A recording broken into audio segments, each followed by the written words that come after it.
त्रिदलं त्रिगुणाकारं त्रिनेत्रं च त्रियायुधं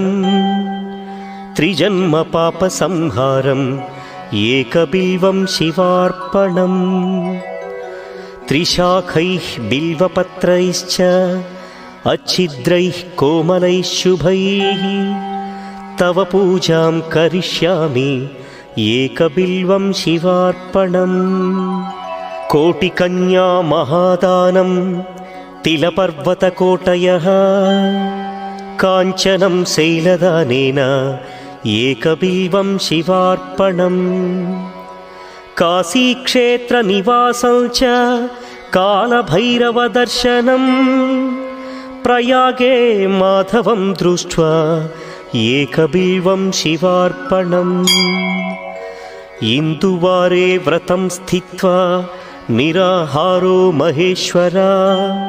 नक्तं हौष्यामि देवेश एकबिल्वं शिवार्पणम् रामलिङ्गप्रतिष्ठा च